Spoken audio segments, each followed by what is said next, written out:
अब इस पेज पे आपको 6 नज़र आ रहा है या 9 नज़र आ रहा है? मैं अगर देख रहा हूँ तो मुझे 6 नज़र आ रहा है, आप देख रहे हैं शायद आपको हो सकता है 9 नज़र आ रहा हो। अब कौन सही है और कौन गलत है? दोनों अपने अपनी पर्सपेक्टिव से सही है, हाँ या ना?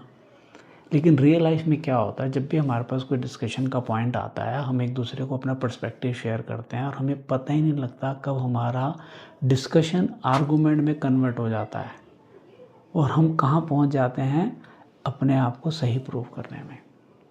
इसको मैं बोलता हूँ ईगो आ जाती है। ईगो मतलब सामने वाला जो मेरा पार्टनर है, सपोज़ मैं अपनी वाइफ से डिस्कस कर रहा हूँ, मेरी पार्टनर है, तो वो मेरी अननोइंगली पार्टनर से कॉम्पिटिटर बन जाती है।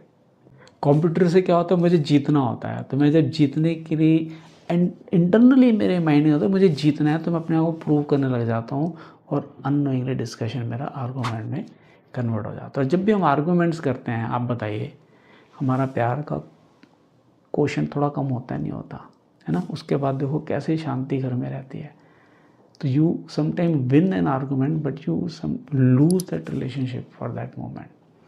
तो अब क्या सोल्यूशन है इसका?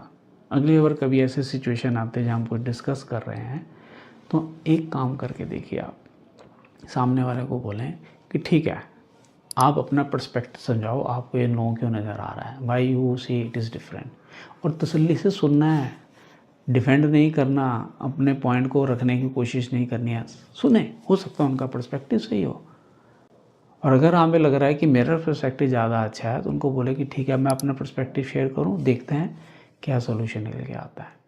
This thing works most of the time, I tell you, I have done it in my life. और आप देखेंगे जैसे आप ये थोड़ा सा चेंज लेकर आते हैं, आपके जो आर्गूमेंट्स की इंटेंसिटी है वो कम होनी शुरू हो जाएगी और आप एक हेल्दी कंक्लूजन पे पहुंचेंगे जो म्यूचुअली एग्रीएबल होता है। तो ये छोटी छोटी स्किल सेट हैं जिसको अगर हम डेवलप करें तो हम अपने रिलेशनशिप को इम्प्रूव कर सकते हैं। इस तरह से बहुत सारी माइंड सेट और स्किल्स के ऊपर हम अपने रिलेशनशिप मास्टरी कोर्स में डिस्कस करते हैं। अगर आप और जानना चाह रहे हैं तो रिलेशनशिप टाइप करें, हमारी टीम आपको रिलेशनशिप मास्टरी कोर्स के फर्स्ट लेसन का एक्सेस कॉम्प्लीमेंट्री शेयर कर देगी। और नेक्स्ट रील में बताऊंगा कि हमारा पर्सपेक्टिव अलग अलग क्यों होता है, क्योंकि कुदरत ने हम लोगों को अलग अलग पर्सनैलिटी ट्रेट के साथ भेजा है संसार में, जिसके कारण हमारा नज़रिया अलग होता है। बहुत इंटरेस्टिंग टॉपिक है। अगली रील में मिलता हूँ मैं आपसे, तब तक एन्जॉय हेल्दी रिलेशनशिप्स।